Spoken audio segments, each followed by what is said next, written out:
बच्चों, welcome to acid biology. चलिए आज हम आपका नेक्स्ट चैप्टर स्टार्ट करते हैं, दैट इज प्लांट किंगडम।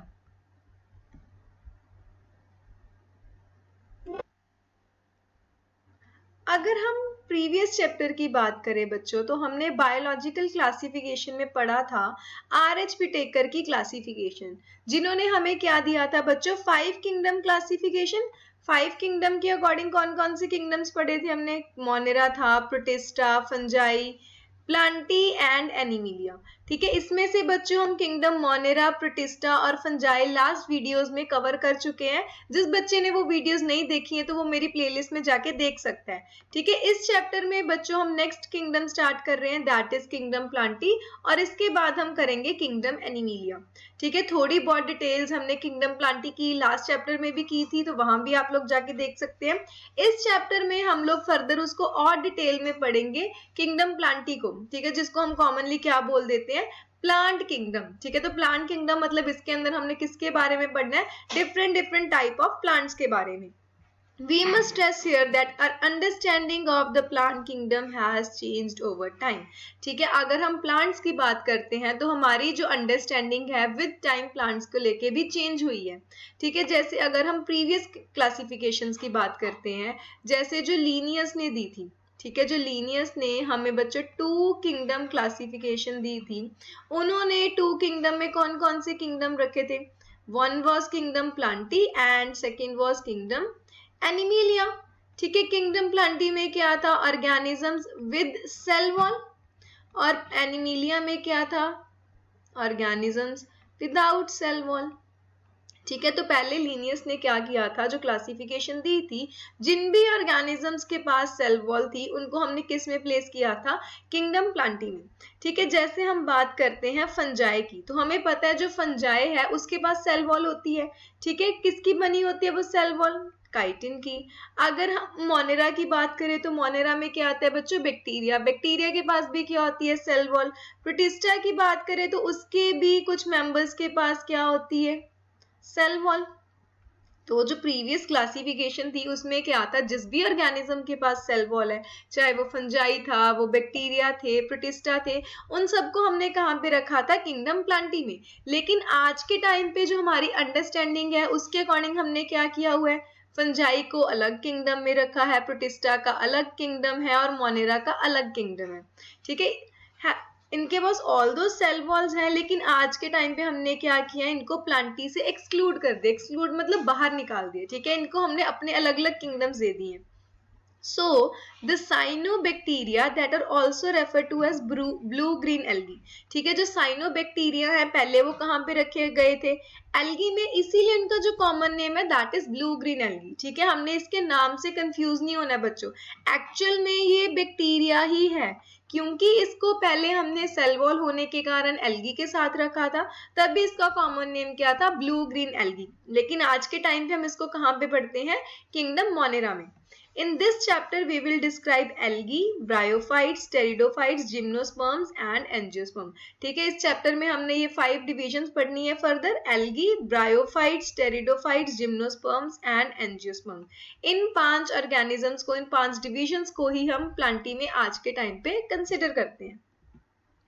ठीक है, let us look at the classification within angiosperms to understand some of the concerns that influence the classification। ठीक है, चलिए अब हम angiosperms के अंदर, ठीक है, स्पेसिफिकली यहाँ पे सिर्फ angiosperms की बात हो रही है। ठीक है, क्या क्या कंसर्न्स है हमारे जो क्लासिफिकेशन सिस्टम को कंसर्न करते हैं। ठीक, the earliest system of classification used only gross superficial morphological characters. जो सबसे फर्स्ट क्लासिफिकेशन थी एंजियोस्पर्म्स को लेके, वो सिर्फ किसके बेसिस पे थी, ग्रॉस सुपरफिशियल मॉर्फोलॉजिकल कैरेक्टर्स। ठीक है, ऊपर ऊपर से हमने उसके कुछ मॉर्फोलॉजिकल मतलब फिजिकल कैरेक्टर्स, जिनको हम बाहर से देख सकते हैं। ठीक है, उन कैरेक्टर्स को देखा, जैसे हमने उसकी हैबिट देख ली, वो कैसे रह रहा है, उसका कलर क्या है, नंबर क्या है, लीव्स की शेप कैसी है।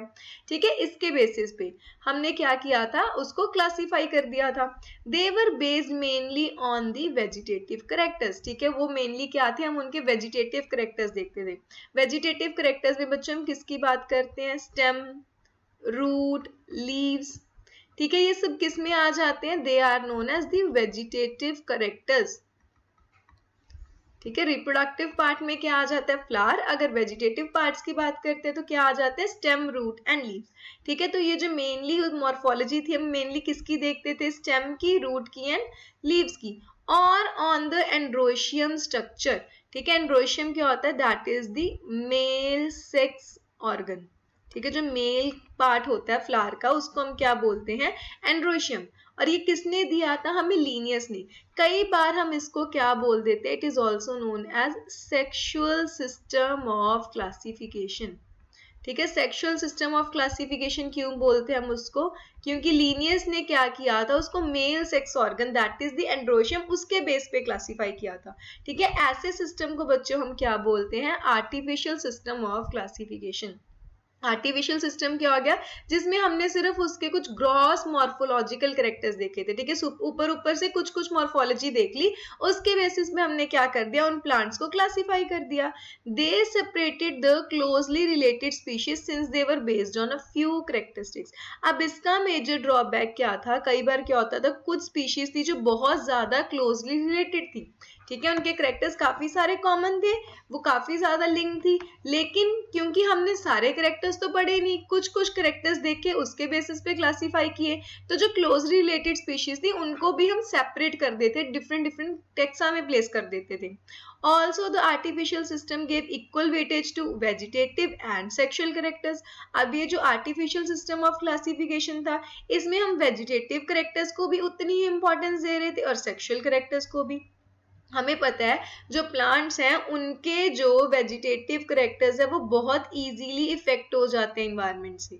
ठीक है, इन्वायरमेंट के कारण अगर उनको पानी कम मिल रहा है तो उनके जो लीव्स हैं वो श्रिंक होने शुरू हो जाएंगे। ठीक है, तो इन्वायरमेंट कैसा है? ह्यूमिडिटी है, हॉट है, ड्राई है, कोल्ड है, उसके अकॉर्डिंग जो प्लांट है वो अपने वेजिटेटिव करेक्टर्स को चेंज करता रहता है। तो क्योंकि हमने उसको इक्वल वेटेज दी थी, तो इसके कारण क्या था? कई बार वो डिफरेंट करेक्टर्स शो करता था, जिसके कारण उसको हम किसी और टेक्सा में प्लेस कर देते थे, लेकिन एक्चुअल में उसका करेक्टर कुछ और था। ठीक है, इसीलिए ये जो आर्टिफिशियल सिस्टम ऑफ क्लासिफिकेशन था, ये लेटर ऑन इसको हमने रिजेक्ट कर दिया। अब नेक्स्ट आ जाते हैं हम नेचुरल क्लासिफिकेशन सिस्टम। ठीक है, इसके बाद आया था बच्चों हमारे पास natural classification system. Natural classification system किसके ऊपर बेस्ड था? ऑर्गेनिजम्स की नेचुरल अफिनिटीज के ऊपर। नेचुरल अफिनिटीज मतलब नेचुरली उनके अंदर कैसे रिलेशनशिप्स हैं, वो कितने ज्यादा क्लोजली लिंक्ड हैं, एक दूसरे पे डिपेंड कर रहे हैं, या फिर क्या है वो डिफरेंसेस हैं उनके। ठीक है, उनकी अफिनिटीज कैसी हैं among the organisms, and consider not only the external features but also the internal features. अब जो आर्टिफिशियल सिस्टम था उसमें हमने बात की थी सिर्फ फिजिकल कैरेक्टर्स की, मॉर्फोलॉजी की, मतलब सिर्फ उसके एक्सटर्नल फीचर्स देखे थे। लेकिन अगर वहीं हम नेचुरल सिस्टम की बात करते हैं तो वहां पे हम एक्सटर्नल के साथ साथ किस पे फोकस करते हैं? इंटरनल फीचर्स पे, कि उसका अल्ट्रा स्ट्रक्चर कैसा है। ठीक है, सेल कैसा है उसका, उसकी एनाटमी कैसी है, एम्ब्रियोलॉजी कैसी है, उसकी फाइटोकेमिस्ट्री कैसी है, मतलब उसके इंटरनल स्ट्रक्चर्स को भी हम देखेंगे, सेल कैसा है, सब कुछ कैसा है, तो वो क्या बन जाता है बच्चों? That is the natural system of classification. Such A classification for flowering plants. Flowering plants किसको बोलते हैं हम? एंजियोस्पर्म्स को। बच्चे ध्यान रखना, ये जो हम क्लासिफिकेशन की बात कर रहे हैं वो हम इन रिस्पेक्ट टू एंजियोस्पर्म्स की बात कर रहे हैं। ठीक है, किसने दी थी? That is George Bentham and Joseph Dalton Hooker. ठीक है, बेंथम एंड हुकर ने मिलके हमको क्या दी थी? नेचुरल सिस्टम ऑफ क्लासिफिकेशन, जो किस पे फोकस थी? External as well as the internal characters. Next आ जाते हैं हम अपने फाइलोजेनेटिक क्लासिफिकेशन सिस्टम पे। ठीक है, जो फाइलोजेनेटिक था वो साथ में किसको इंक्लूड कर रहा था? That is the evolutionary relationships. External characters and internal characters तो है ही हैं, उसके साथ फाइलोजेनेटिक में हम किस पे फोकस करेंगे बच्चों? That is the evolutionary history. Evolutionary history मतलब वो कैसे किससे इवॉल्व होके आए हैं, हम उनके इंसेस्टर्स को भी देखेंगे। ठीक है, this assumes that organisms belonging to the same taxa have a common ancestor. तो इस क्लासिफिकेशन के अकॉर्डिंग क्या मतलब है? जिस ऑर्गेनिज्म को हमने एक ही टेक्सा में रखा है, ठीक है, एक जीनस में रखा है, चाहे एक फैमिली में रखा है, उन सबका कॉमन एंसेस्टर है, एवोल्यूशन सेम हुआ है, इसीलिए तो उनको सेम टेक्सा में रखा है। We now use information from many other sources too to help resolve difficulties in classification. आज के टाइम पे हमारे पास और भी बहुत सारे sources हैं जिनको यूज करके हमारी जो क्लासिफिकेशन है वो कंपैरेटिवली इजी होगी है. ठीक है. These become more important when there is no supporting fossil evidence. जब कोई हमारे पास fossil evidence नहीं होता तो उस टाइम पे ये जो और sources है बहुत ज्यादा काम आते हैं हमारे. Like first is the numerical taxonomy. Numerical का मतलब क्या है बच्चों? नंबर. ठीक है. इस केस में हम क्या करते हैं, जो करेक्टर्स है, ठीक है, जितने भी इजीली ऑब्जर्वेबल करेक्टर्स हैं उनको हम कुछ नंबर या फिर कोड्स असाइन कर देते हैं. ठीक है. जितने भी करेक्टर्स हैं उन सबको हम क्या करते हैं, कुछ नंबर एंड कोड्स असाइन कर देते हैं और फिर उस डाटा को प्रोसेस करते हैं. इस तरह से क्या होता है कि जो हर करेक्टर है उसको हम इक्वल इंपॉर्टेंस दे देते हैं.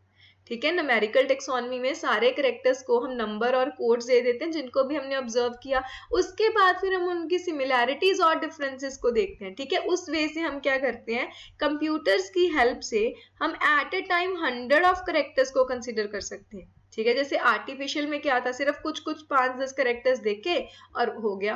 पर आज के टाइम पे क्योंकि टेक्नोलॉजी इतनी ज्यादा एडवांस हो चुकी है, हम कंप्यूटर्स की हेल्प से क्या करते हैं, न्यूमेरिकल टेक्सोनॉमी को कैलकुलेट करते हैं. ठीक है. अपने मैथमेटिकल टूल्स यूज करेंगे, वो जो नंबर एंड कोड्स दिए उन करेक्टर्स को, उनको फिर ऑब्जर्व करते हैं.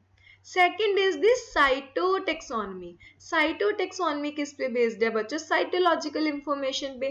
बेसिकली लाइक क्रोमोसोम नंबर कैसा है, उसका स्ट्रक्चर कैसा है, बिहेवियर कैसा है, वो सब किस में आ जाता है, साइटोटेक्सोनमी में.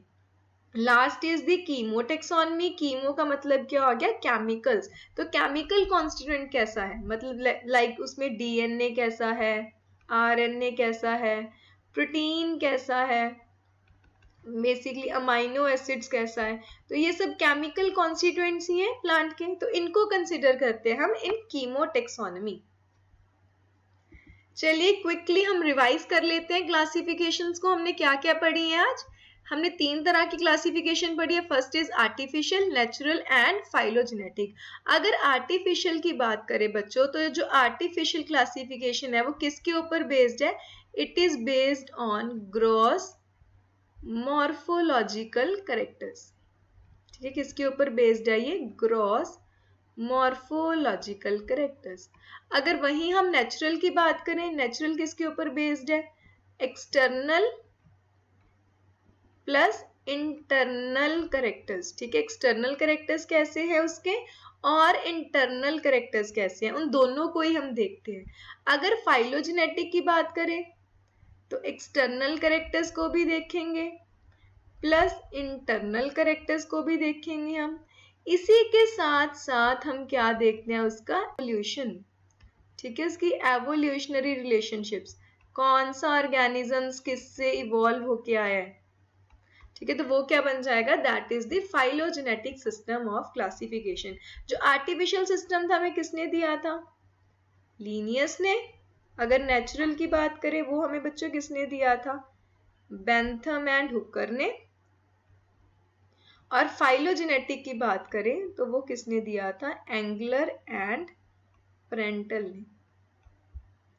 क्लियर है इतना? आई होप आप सबको आज का लेक्चर समझ आया होगा. मिलते हैं फिर नेक्स्ट वीडियो में.